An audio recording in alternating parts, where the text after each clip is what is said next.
India, रंगों का देश, पुरानी कॉम्प्रिहेंशनदारी का देश, एक ऐसा देश जहां आध्यात्मिकता जीवन के हर पहलू में व्याप्त है। बर्फीले हिमालय से लेकर दक्षिण के धूप से सराबोर समुद्र तटों तक हवा में एक आध्यात्मिक ऊर्जा व्याप्त है। यह ऊर्जा स्पष्ट है, यह प्राचीन है और यह दुनिया भर से सीकर्सों को आकर्षित करती है। वे सत्य की तलाश में आते हैं, वे आत्मज्ञान की तलाश में आते हैं, वे ईश्वर की एक झलक पाने के लिए आते हैं। इंडिया कॉन्ट्रडिक्शनों का देश है। यह एक ऐसी जगह है जहां प्राचीन परंपराएं आधुनिक तकनीक के साथ सह एग्जिस्टेंस में हैं, जहां चहल पहल वाले शहर शांत ग्रामीण इलाकों को रास्ता देते हैं। कॉन्ट्रडिक्शनों की इसी धरती पर हमें अघोरी साधु मिलते हैं। वे गूढ़ व्यक्ति हैं, वे रहस्य में डूबे हुए हैं, वे पूजनीय और फिर भी दोनों हैं।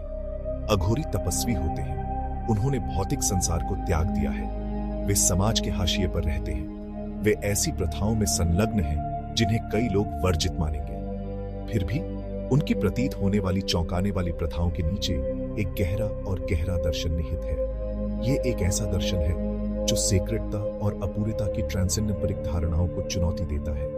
यह एक ऐसा दर्शन है जो ट्रूता की वास्तविक प्रकृति को कॉम्प्रिहेंशन ना चाहता है। अघोरियों की कहानियां धीमी आवाज में कही जाती हैं।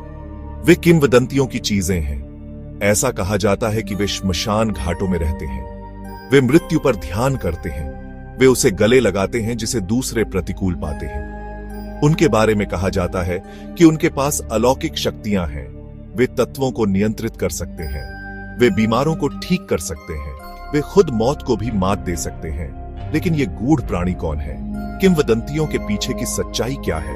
अघोरियों को कॉम्प्रिहेंशन के लिए हमें सबसे पहले हिंदू दर्शन के हृदय में उतरना होगा। हमें द्वैत और अद्वैत की अवधारणाओं का पता लगाना चाहिए। हमें अपने स्वयं के भय और पूर्वाग्रहों का सामना करना चाहिए। अघोरी एक अनुस्मारक है कि ट्रूता हमेशा वैसी नहीं होती जैसी दिखती है।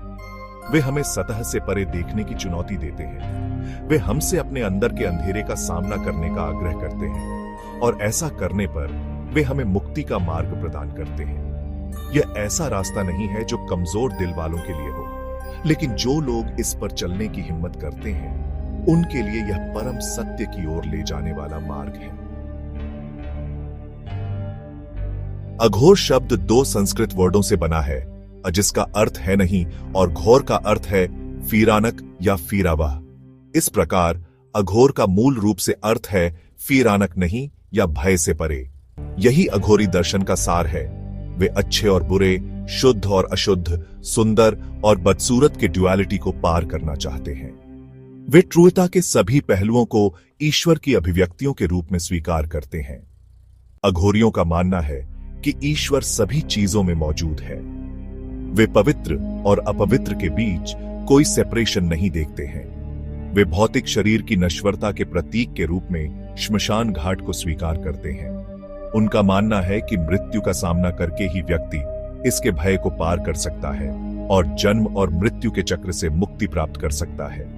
उनके व्यवहार, जो अक्सर बाहरी लोगों के लिए चौंकाने वाले होते हैं, सामाजिक कंडीशनिंग को चकनाचूर करने और अहंकार का सामना करने के लिए डिजाइन किए गए हैं। जिसे वर्जित माना जाता है उसे अपनाकर वे सामाजिक मानदंडों और फेथों की कोर को ही चुनौती देते हैं। अघोरी अक्सर अपरंपरागत प्रथाओं से जुड़े होते हैं। इन प्रथाओं को शाब्दिक रूप से कॉम्प्रिहेंशन के लिए नहीं है, वे सिंबलात्मक कार्य हैं। वे अभ्यासी को जागरूकता की उच्च अवस्था में झकझोरने के लिए हैं। ऐसी ही एक प्रथा में शराब और मांस का सेवन शामिल है।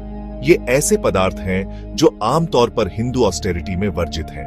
हालांकि अघोरियों का मानना है कि बिना किसी आसक्ति या घृणा के इन सब्सटेंसेसों का सेवन करके वे शुद्ध और अशुद्ध के ड्युअलिटी को पार कर सकते हैं।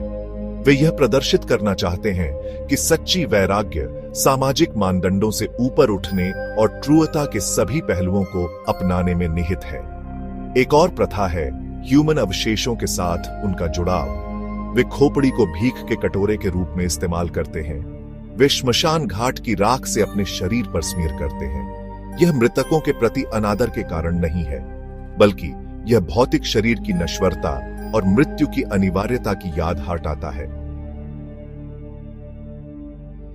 भाग 5 कुंभ मेला आत्माओं का कॉन्फ्लुएंस। हर 12 साल में इंडिया किसी और के विपरीत एक नजारे का गवाह बनता है। जीवन के सभी जोनों के लाखों तीर्थयात्री पवित्र नदियों के संगम पर एकत्रित होते हैं। यह कुंभ मेला है। यह पृथ्वी पर सबसे बड़ा धार्मिक जमावड़ा है। हवा प्रत्याशा से इकोएस्ती है। आस्था हवा में भारी है।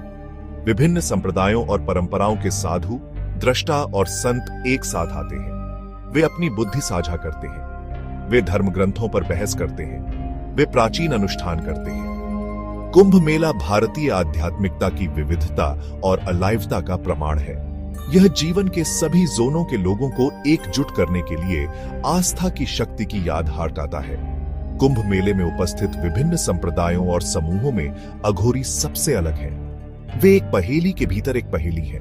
उनकी प्रेजेंटी हार्डचस्प और परेशान करने वाली दोनों है। उनके आगमन पर जिज्ञासा और घबराहट का मिश्रण देखने को मिलता है।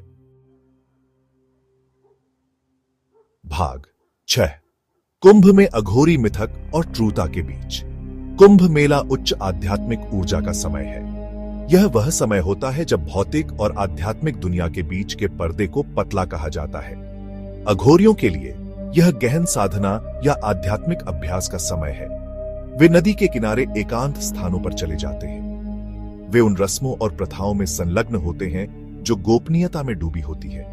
कुंभ मेले के दौरान अघोरियों की गतिविधियों के बारे में किंवदंतियां प्रचलित हैं। कुछ लोग कहते हैं कि वे तत्वों को नियंत्रित करने के लिए अनुष्ठान करते हैं। दूसरों का दावा है कि उनके पास बीमारों को ठीक करने और मृतकों को फिर से जीवित करने की शक्ति है। हालांकि इस तरह के दावों को ट्रूथापित करना मुश्किल है, लेकिन अघोरियों को घेरने वाले रहस्य की हवा से इनकार नहीं किया जा सकता है। कुंभ में उनकी प्रेजेंटी इस बात की याद हटाती है कि आध्यात्मिकता हमेशा आरामदायक या ट्रांसेंडेंपरिक नहीं होती है। यह एक ऐसी ताकत है जो हमारी धारणाओं को चुनौती दे सकती है और हमें हमारे आराम क्षेत्र से परे धकेल सकती है। भाग 7 रात की विस्पर्स। जैसे ही सूरज कुंभ मेले पर अस्त होता है, भीड़ भरे घाटों पर लंबी परछाइयां पड़ती हैं। अघोरी वास्तव में जीवंत हो उठते हैं। रात की हवा अगरबत्ती की गंध और प्रार्थनाओं की गूंज से भरी होती है। यह कहानियों का भी समय है। बॉनफायर्स के आसपास किस्से सुनाए जाते हैं। एक अघोरी की कहानी है जो 12 साल तक श्मशान घाट में रहा, मृत्यु पर ध्यान करता रहा और आत्मज्ञान प्राप्त किया। एक और कहानी एक ऐसे अघोरी के बारे में बताती है जो स्पर्श से किसी भी बीमारी को ठीक कर सकता था। और फिर उस अघोरी की कहानी है जो हवा में गायब हो सकता था, केवल मीलों दूर एक अलग जगह पर फिर से प्रकट होने के लिए। पीढ़ी दर पीढ़ी चली आ रही इन कहानियों को महज लोक कथाओं के रूप में खारिज किया जा सकता है, लेकिन वे अघोरियों के प्रति स्थायी आकर्षण को दर्शाते हैं। वे अज्ञात को कॉम्प्रिहेंशन ने हमारी समझ से परे के मिस्टरियों का सामना करने की मानवीय इच्छा को मूर्त रूप देते हैं। भाग 8 अपने भीतर ईश्वर की सर्च। अपनी अपरंपरागत प्रथाओं और अक्सर डरावनी प्रेजेंटी के बावजूद अघोरियों से डरने की जरूरत नहीं है। वे दुष्ट मैजिकगर या काला जादू करने वाले नहीं हैं। वे सत्य के साधक हैं। वे जन्म और मृत्यु के चक्र से मुक्ति की तलाश में हैं।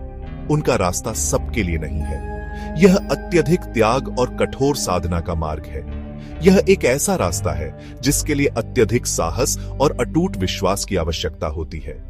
फिर भी अघोरी हमें एक बहु ओरिजिनली के पाठ पढ़ाते हैं। वे हमें सिखाते हैं कि डिविनिटी हमसे अलग नहीं है। यह केवल मंदिरों या धर्म ग्रंथों में मिलने वाली वस्तु नहीं है। यह हमारे भीतर है।